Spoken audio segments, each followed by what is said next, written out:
everybody. I'm Susan Siegel. I'm the CEO of the Washington Technology Industry Association, which is the state's trade association for the tech sector. And when Neil asked me to MC this 5 minutes ago, I was honored. Thanks, Neil. Yeah, cool. But the first thought that ran through my mind is if I had known he was going to do this, I would have worn a really cool jacket like Bob. So just let me give you just a quick rundown. The WTIA is the state's tech trade association. We service all of the IT sector in the state of Washington. So everything from, and I used to say the two guys in the garage, and now I'm going to start saying the two guys in the incubator, all the way to the behemoths. And in the role I play, I hear what's going on in other tech hubs all over the country. And you know, there's this big concern that New York and Austin and a lot of other places are kicking our ass. And it's actually not true. When you see the demand, the response to this incubator since April the 30th, it's just overwhelming. And what Neil and Seton are doing to create community, which is what Seattle needs. We need tech community on fire all the time, and this is the kind of thing that gets us there. So I just want to say that I've known Seton. It's embarrassing to say how long, Seton, but I've aged better than you have.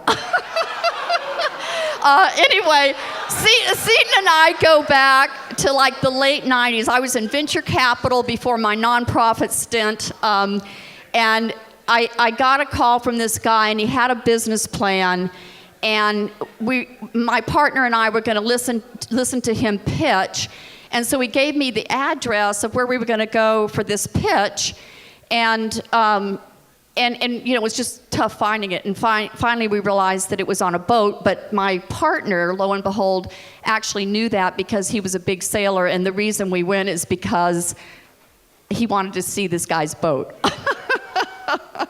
So anyway, we go way back, and I've known Neil recently, and what these guys have done is phenomenal. Please give them a round of applause.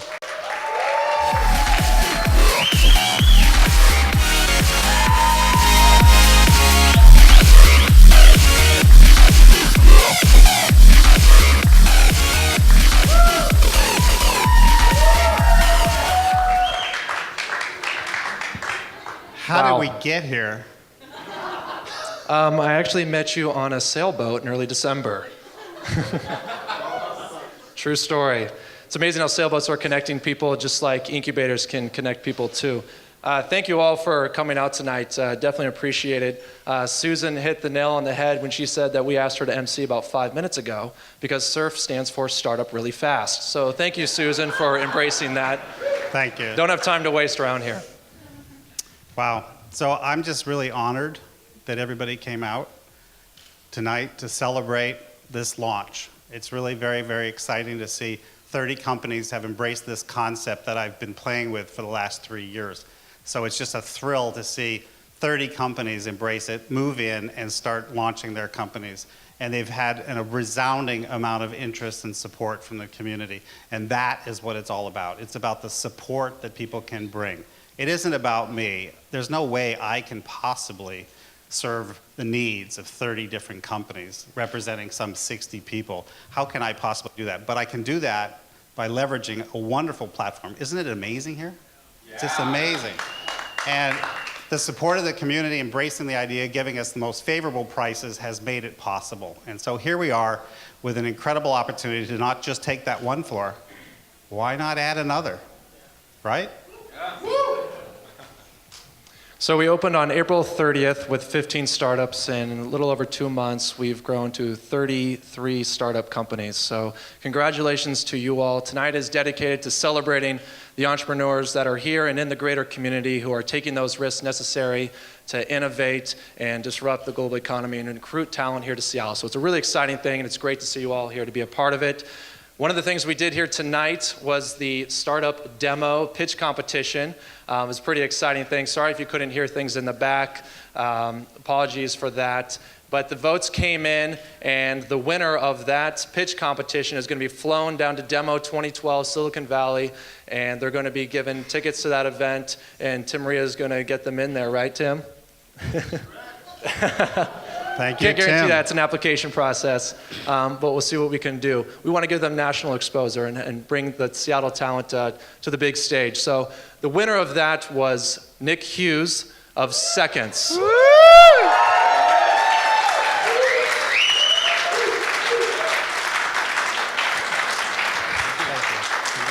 Congratulations, Nick. Way to go. We were going to have him stand up here and give his pitch, but But why not? 30 seconds. Come on, come on. Take the limelight. There you go. You know, I told Neil that I'm not going to do it because I felt really good about it, and I'm not going to just spill it right here. So I do want to say, though, when I came here probably in March, sometime in March, I sat down with Seton, and, you know, as we walked through here, and then I sat down with him, and I just looked at him and said, this is exactly what I wanted to do. Like, if we weren't residents here, I'm not saying I would have done it, but I wanted this. I wanted this right here. I wanted 30, 50 startups upstairs. This is exactly what Seattle needs, and this is exactly what I would have done. But what's awesome is they're doing this, which allows us to build our companies, and allows us to create things that benefit the world. So thank you for taking that off my shoulders. You're welcome. And so I can go build Seconds and create great things in the world. But no, I sat down and this is amazing. Every day we come here and I see more people, I see more startups, I see more dreams being built. So thank you guys. Let's keep rocking. Congratulations, Nick.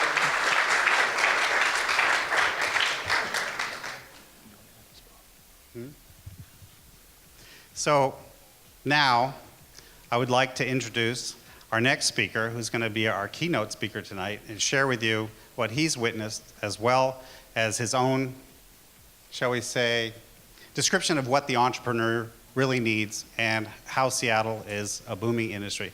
Would you please welcome Bob Crimmins?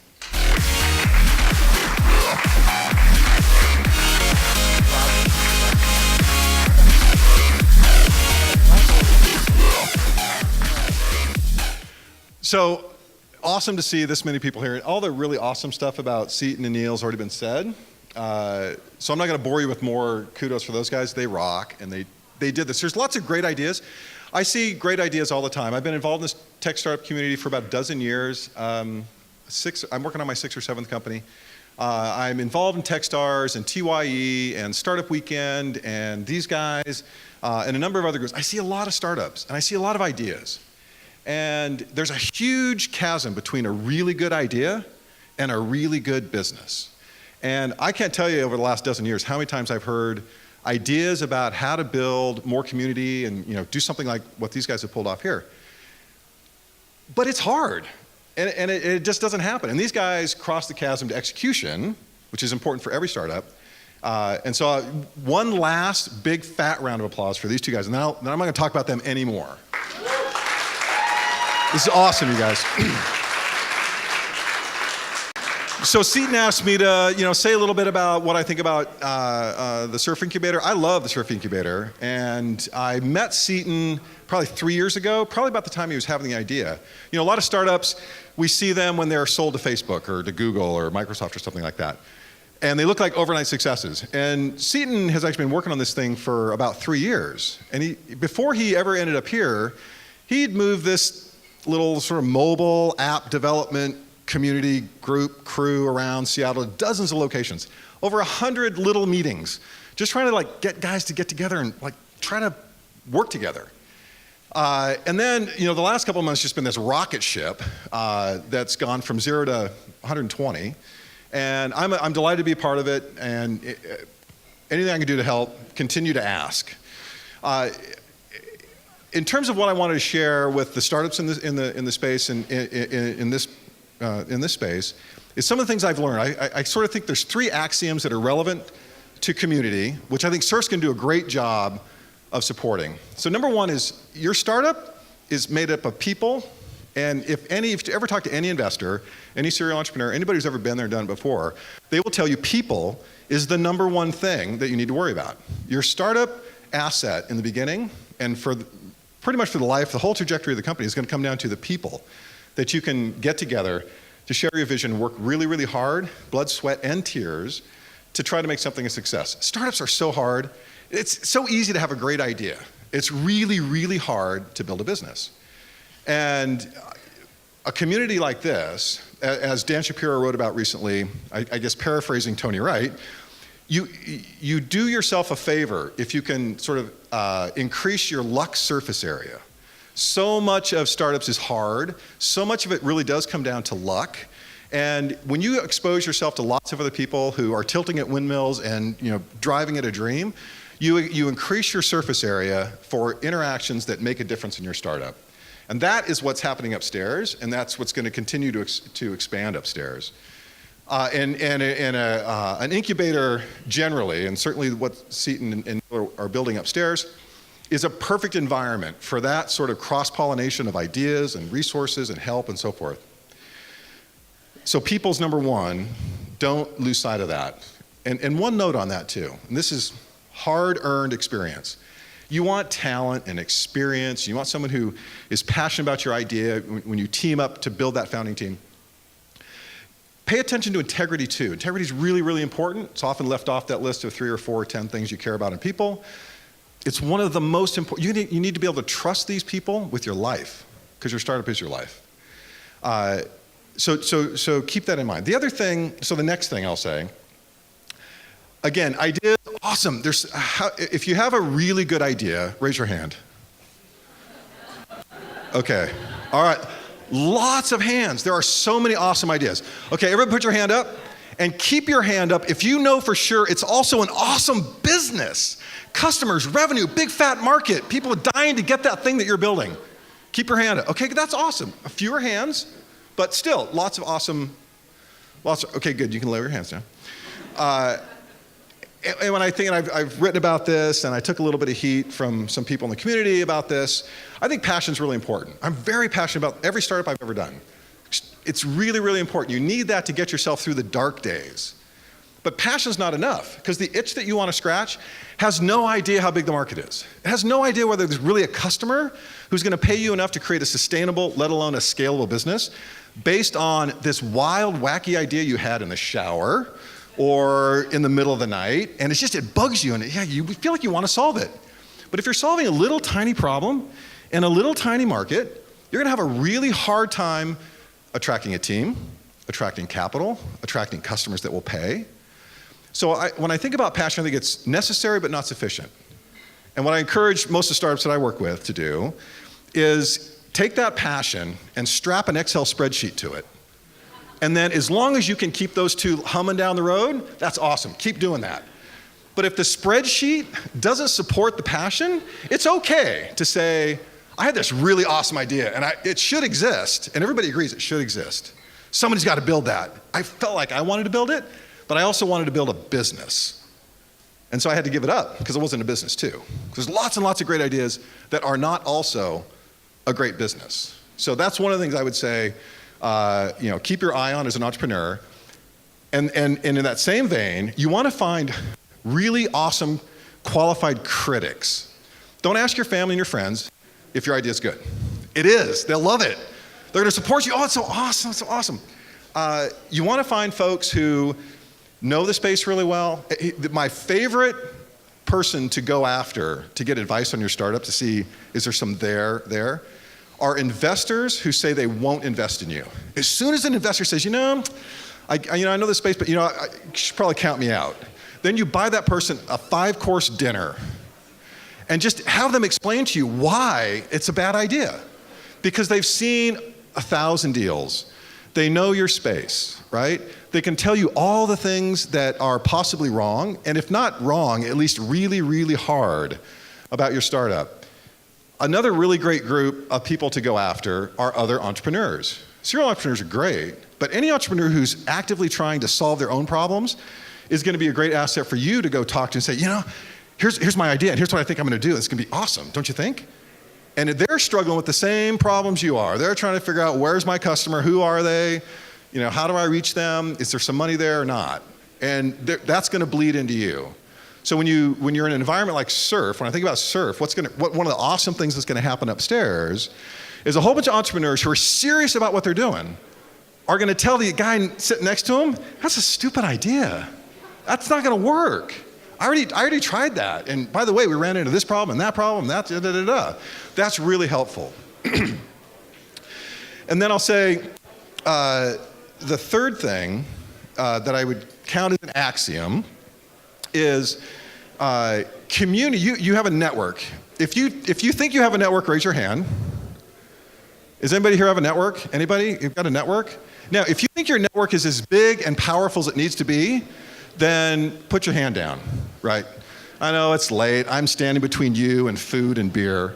But suffice to say, whatever your network is, it's not strong enough. You're not done. Virtually, I mean, in my own head, I always tell myself, virtually everything good that's ever happened for any of my startups came from someone I knew, right? Somebody didn't call me up out of the blue. Walmart didn't call me up and say, hey, let's do a deal. Or Pfizer didn't try to find my address and take an Uber car to my house to knock on my door to tell me they wanted to do something with me, right? The things that are good, that are going to happen for your startup, are going to come from people you know. Get used to that. And start now building your network, meeting as many interesting people as you can so that when you need them, that they're there. And I will say, as someone who's trying to give a little bit back to the community, all along the way, try to give back. Try to help the startup sitting next to you. Even if you're just like, God, what do I know? I just left Microsoft or Boeing or who knows what, and I've got this, I don't know anything about entrepreneurship. I'm on a crusade. Here's what I want everybody to do. From now on, entrepreneurs, you guys all know how this goes. You see another founder, you haven't seen them in a while, and they say, hey, how's it going with XYZ.com?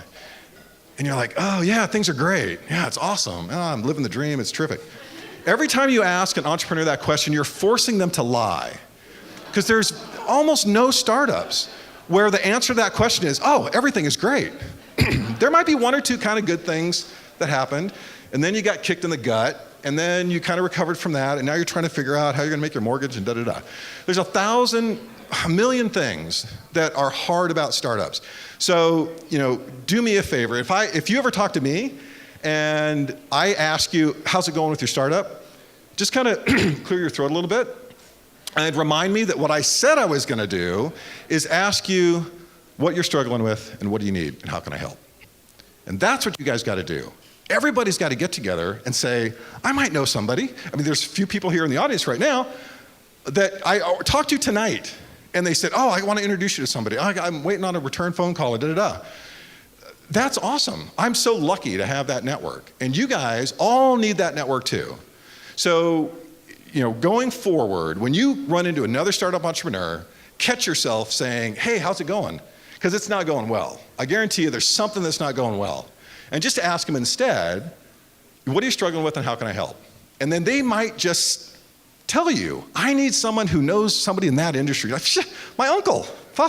I used to work in this company and I know all the people over there, right? That's one of the things that really helps startups find that luck space, to find more and more important connections. That's what's gonna happen upstairs in Surf. These guys are building that sort of an environment where folks are gonna be encouraged, and this is gonna be not just where the startups come to work here, this is gonna be a hub of startup community where lots of people are gonna come. I know some of you know this. I'm the organizer of Startup Poker 2.0. Yeah! It's been going on for 4 years. There are over 300 founders on the poker invite list. We play poker once a month. the shit that's come out of that blows my mind. Killer Infographics, where are you at? You're here, aren't you? I saw Killer Infographics here earlier. They did an infographic for Poker 2.0. Companies have come and sat down at a poker table next to like a VC from Madrona or an angel who knows that space or who knows what. Companies have gotten funded. They've found team members and co-founders. We've distributed $45,000 worth of pots to the startups. So we probably have seed funded a few startups just from, winning the pots. That changed my life. When I started my first startup, I had no network. I had zero network. I was like, I wasn't in a garage, but I might as well have been in a freaking cave. I knew nobody. And then I started thinking, I play poker, and I wanted to learn, and the guys I was kind of hanging out with anyway were, startup founders, execs, and investors. We started playing. Next thing you know, we're getting 7 people to show up. It was awesome. We got 7 people to show up at some guy's house. We play poker. Now we get 40 to 50 people.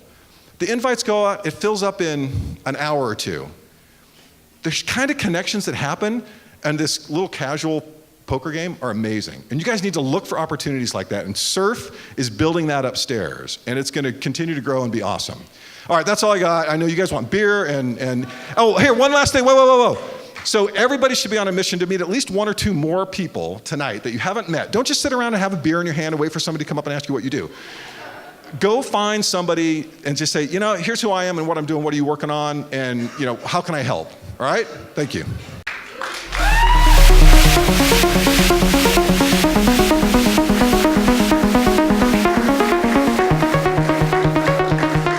Thank you, Bob.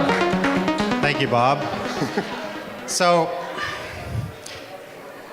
Bob talked about execution, taking an idea. Can I have we're almost done, so bear with us, so everybody can hear my nothingness. But anyway, very simple. He talked about execution, the need for taking an idea to execution. And I got to tell you, what we did early on, Neil and I talked about how to get this thing rolling, because it's sort of like, if you build it, they will come. Apparently that works. But what we had to do is validate the idea. So we pitched it out to a number of people, connections that Neil had, connections I had, and we reached out to strangers. And some of you may know, at the bottom of an escalator, we passed out cards. We wanted to find out what the market thought about this idea. And as a result, 40 people stepped forward. 40 people that validated that this was an important thing. Now, when they stepped forward, they weren't looking for a desk for themselves.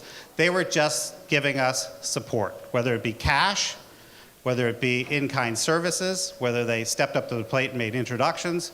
It really doesn't matter. 40 people, you'll find them on our homepage, 40 people helped us cross that chasm and convince me that we should keep the ball rolling. And it's because of them that we actually kept the doors and the plan going forward. And so I really want to thank them. We have certificates for them, as promised.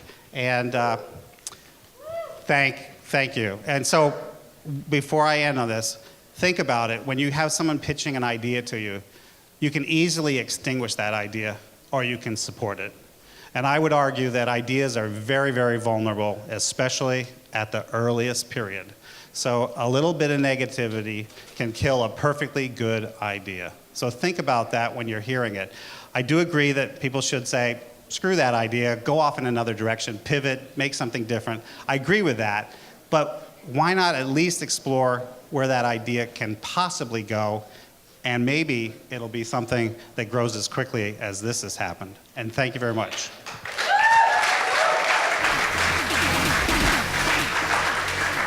And the last group that we need to recognize here for validating this idea and supporting this community is one way that we're able to build this platform is by asking the community, and that's specifically corporate partners, with their fundraising help, their services, and their ability to just write a check to subsidize this and aggregate those community resources for you guys goes a long way. And we really thank them for that. And I want to give them some recognition right now. The Washington Technology Industry Association has helped us out by making a lot of connections. Thank you, Susan. Every Surf resident receives a free membership in the WTIA. Thank you. Foster Pepper, a law firm here in town, they come in, do free education sessions, everything from intellectual property to founders agreements. Those are free. Surf residents can access them anytime. It's a sounding board of experienced individuals. Now they can know what they didn't know before. Washington Partners has been integral in this. They actually did the deal on the 8th floor. Were able to help us get that low-cost advantage to make this thing happen. EHS Design, this is actually their space. We're looking for more community supporters so that we can get this space long-term. But thank you, Jack, for enabling us to have this event here. And hopefully we can have hackathons here in the future and a lot more things to come.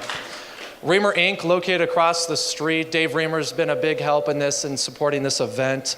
And then Microsoft BizSpark, Steve Siao and his team has been instrumental in doing this. They're doing the Windows app challenge upstairs. It's running for the next several months. You can find information on that on our website. They do a lot of our other events as well. WowRack and Ed Kim and his team has been great. Every surf resident receives $600 a month in free hosting from WowRack. That's huge. You talk about building a low-cost platform to scale your startup on. You're now mitigating risk. You're enabling your burn rate to come down so that you can go further. That's big. So thank you, Ed, for making that happen.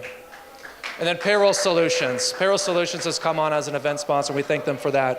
And then the great wine is Proletariat Wine. Forza just announced this week, Forza Coffee is providing free coffee upstairs. So we'll just have a coffee shop. Come step on by, get a free cup. Thank you, Forza. Pyramid Brewery, on the house, open beers. Have fun with that. And then Manhattan, Seattle. Capitol Hill's only steakhouse, 12th and Pike. Thank you, Sung. I really appreciate it.